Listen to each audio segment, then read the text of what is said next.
अब हम देख लेते हैं कि मुस्लिम इतिहासकारों के ग्रंथ, ये आपको प्रश्न कैसे आएगा कि ये आपको संकल्पना चित्र में भी आ सकता है, जोड़िए मिलाने में आ सकता है, खाली जगह में आ सकता है। मध्ययुगीन भारत के मुस्लिम इतिहासकारों के ग्रंथ, इसमें पहले थे हसन निज़ामी इतिहासकार ने ताजुल मासिर नामक ग्रंथ लिखा था। आमिर तिमूरी इतिहासकार ने तुजुके तिमूरी नामक ग्रंथ लिखा था। अबुल फजल इतिहासकार ने अकबरनामा नामक ग्रंथ लिखा था। यहया बिन अहमद सर हिंदी इतिहासकार ने तारीख ए मुबारक शाही ग्रंथ लिखा। इन ग्रंथों के नाम और इतिहासकारों के नाम अच्छी तरह आप याद करें, ये आपको बहुत सारी जगहों पे भी इसके प्रश्न मिलेंगे। इतिहास लेखन की विशेषताएं, यानी जो मुस्लिम इतिहासकारों ने जो इतिहास लेखन लिखा था उसकी क्या विशेषताएं थी, इस पर आपको प्रश्न पूछ सकता है कि मुस्लिम इतिहासकारों के द्वारा लिखे गए इतिहास की क्या क्या विशेषताएं थी। इस तरह का प्रश्न आएगा तो आप ये लिखिए, मुस्लिम इतिहासकारों के लेखन पर अरबी और फारसी इतिहास लेखन का प्रभाव था। उनका जो लेखन था उसके अंदर अरबी और फारसी इतिहास लेखन का जो है मिला जुला असर दिखता था। मुग़ल शासकों का गुणगान तथा उनके प्रति रखी जाने वाली निष्ठा जो है इतिहास लेखन में व्यक्त होती है। यानी जो इतिहासकार थे वो जब इतिहास लिख रहे थे तो उनका जो है ये था कि मुग़ल शासकों के प्रति उनका निष्ठा व्यक्त हो रही थी, इस उनके लेखन में दिख रहा था। लेखन में पद्यात्मक अनुच्छेद तथा सुंदर चित्रों का अंतर्भाव करने की पद्धति थी। यानी जो इनके द्वारा जो लिखा गया इतिहास था उसके अंदर पद्यात्मक मतलब पोइट्री, कविता वगैरह लिखते थे, सुंदर सुंदर चित्र भी लिखे जाते थे, इनकी विशेषताओं में से थे जो है। ठीक है।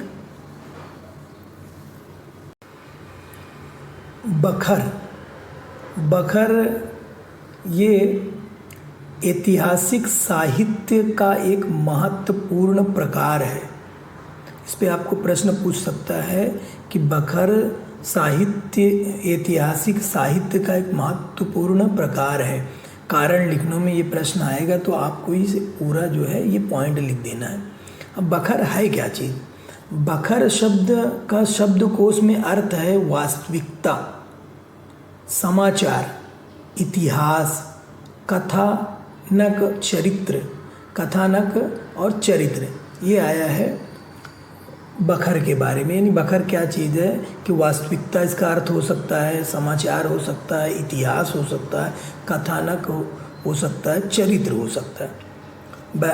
अब हम देख लेते हैं कि बखर को ऐतिहासिक साहित्य का महत्वपूर्ण प्रकार क्यों कहते हैं। बखर में शूर योद्धाओं का गुणगान होता है। यानी बखर एक जो है गद्य यानी गद्यात्मक विश्लेषण है, किसी के बारे में लिखा जाएगा कि पेशवा बाजीराव के बारे में लिखा गया तो उनके बारे में कुछ चीज़ें लिखी जाएंगी, वो गुणगान है। ऐतिहासिक घटनाओं, युद्धों का वर्णन होता है। यानी उन्होंने किस तरह ऐतिहासिक घटना घटी थी उनके साथ और युद्ध का वर्णन होता है। महान व्यक्तियों के चरित्र और तत्कालीन नगरों के वर्णन होते हैं। तत्कालीन सामाजिक, धार्मिक और आर्थिक जीवन का चित्रण होता है। यानी इन बखरों के अंदर इतिहासकार तत्कालीन सामाजिक, धार्मिक और आर्थिक जीवन का चित्रण होता है। ये वर्णन इतिहास लेखन के लिए उपयुक्त माना जाता है। ये जो वर्णन किया रहता है इतिहास लेखन अगर किसी को करना है तो वो उसके लिए उपयुक्त माना जाता है, ये बखर का साहित्य। इसलिए बखर ऐतिहासिक साहित्य का एक महत्वपूर्ण प्रकार है।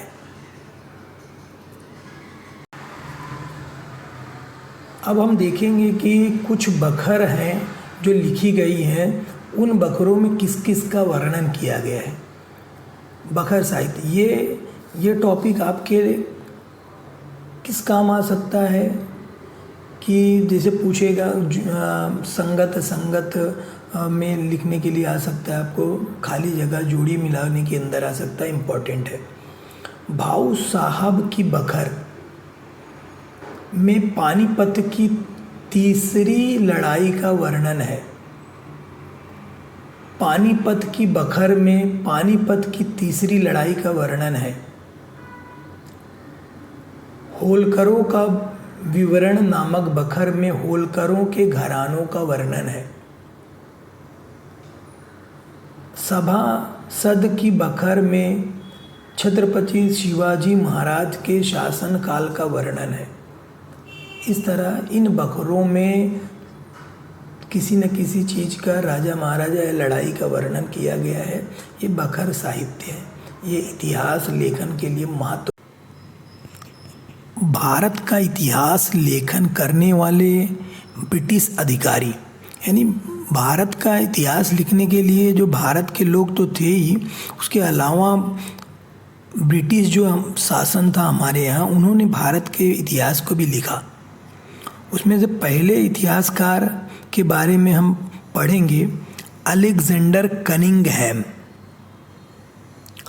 ये अलेक्जेंडर कनिंघहैम, ये इन्होंने the ancient geography of India नामक ग्रंथ लिखा था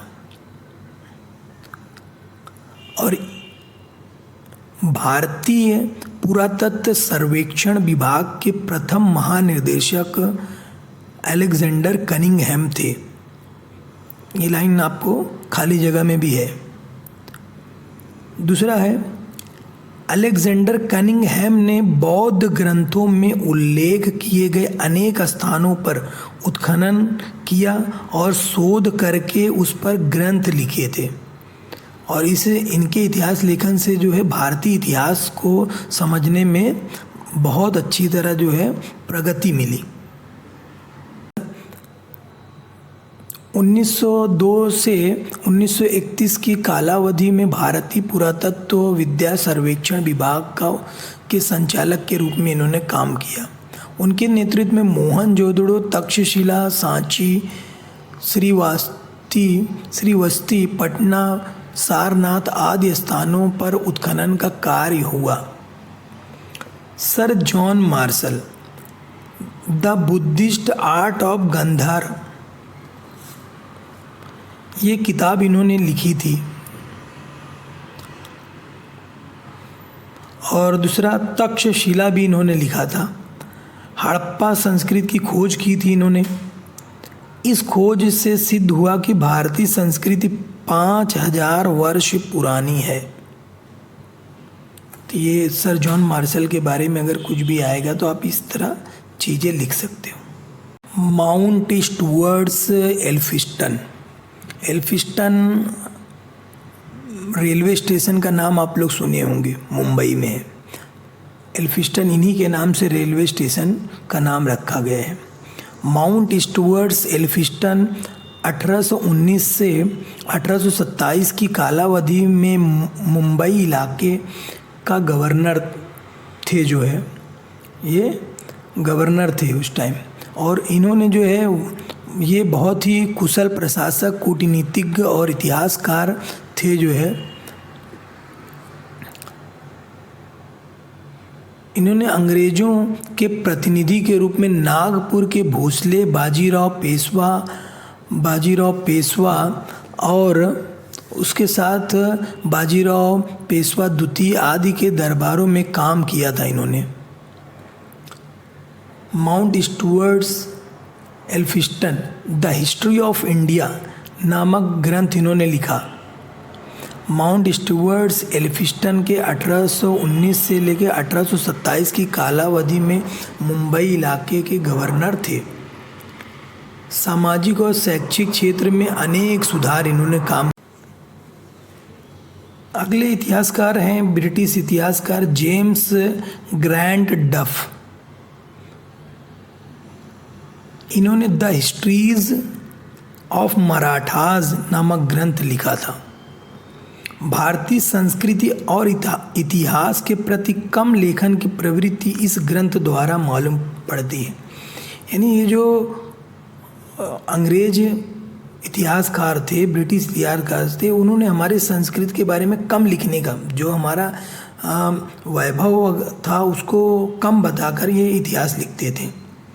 ग्रंथ में मराठों का इतिहास दिया गया है। इस ग्रंथ में मराठों का इतिहास दिया गया। कभी भी इनके बारे में अगर आपको लिखने के लिए आता है पेपर वगैरह में, तो आप बस इतना ही लिखना है आपको। उसके अलावा भी मैं आपको थोड़ा सा इनके बारे में बता देता हूँ कि ये बाजीराव द्वितीय को पराजित करने में माउंट स्टुअर्ट एल्फिंस्टन के साथ जेम्स ग्रांट डफ का भी सहयोग था।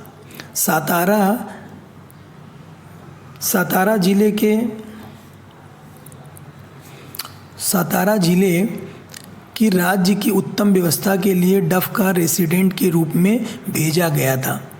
तो यहाँ उसने जो है बखर, सनद, हस्तलिखित पोथियाँ आदि का ऐतिहासिक साधन इकट्ठा किया और इसके आधार पर इन्होंने एक द हिस्ट्री ऑफ मराठास ग्रंथ लिखा।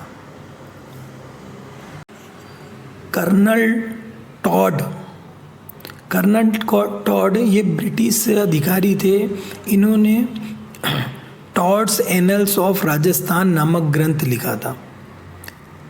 इस ग्रंथ में राजस्थान का इतिहास इन्होंने लिखा। भारतीयों के प्रति कम लिखने की प्रवृत्ति, अर्थात जो है भारतीयों के वैभव और उनकी प्रगति के बारे में कम आंकने और उसे लिखने की प्रवृत्ति इनके इतिहास लेखन में भी दिखाई पड़ती है।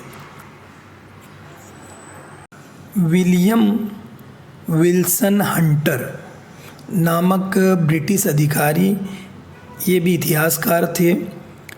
A brief history of India नामक ग्रंथ इन्होंने लिखा था।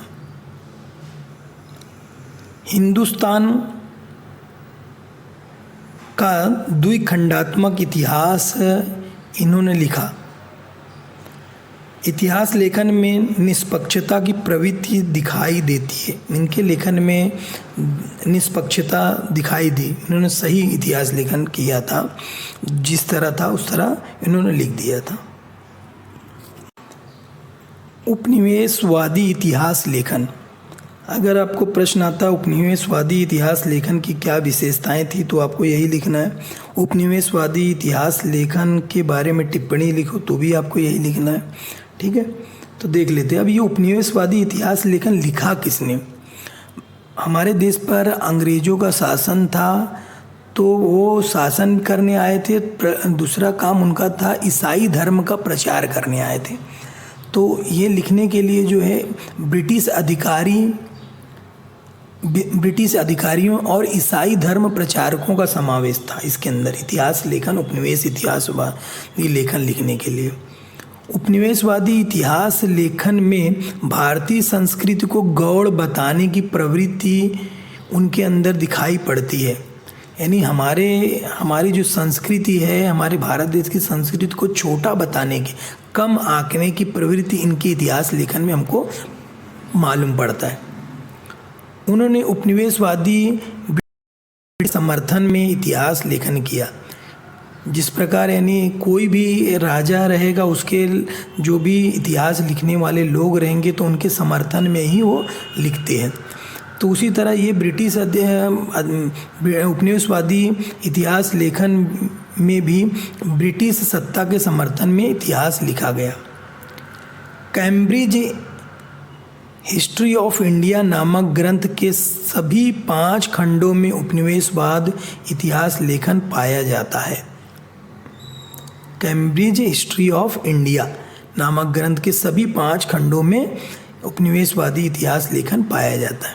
इस तरह जो है ये उपनिवेशवादी प्राच्यवादी इतिहास लेखन, इस पर आपको टिप्पणी आ सकती है। अगर आई प्राच्यवादी इतिहास लेखन तो ये सारी चीज़ें आप लिख दीजिए। प्राच्यवादी इतिहास लेखन की विशेषता आ रहा है तो भी आप ये पूरा ही लिख दीजिए। इसमें कुछ चीज़ें ऐसी है जो आपको खाली जगह में भी मिलेंगी। ठीक है, वो देख लेते हैं।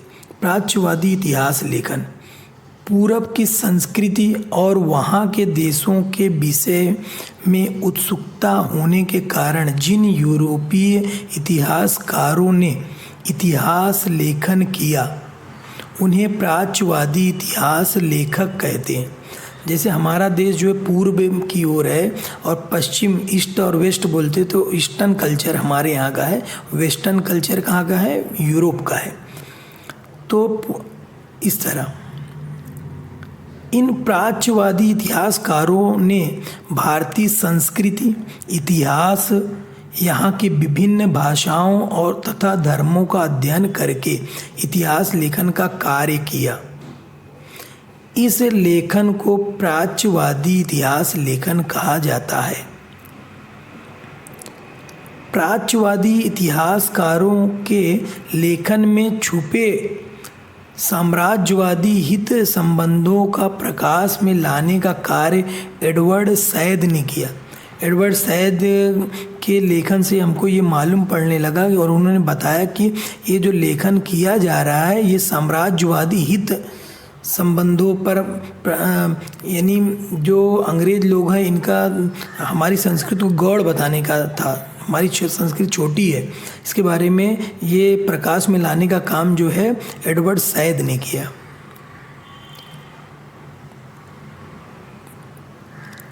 सर विलियम जोन्स ने ईस्वी सन 1784 में कोलकाता में एशियाटिक सोसाइटी की स्थापना की। इतिहासकार थे प्राच्यवादी, उन्होंने सर विलियम जोन्स ने ईस्वी सन 1784 ईस्वी में कोलकाता में एशियाटिक सोसाइटी की स्थापना की। संस्कृत ग्रंथ हितोपदेश का जर्मन भाषा में फ्रेडरिक मैक्स मुलर ने अनुवाद किया। इस तरह ये टॉपिक जो है प्राच्यवादी इतिहास लेखन पर है।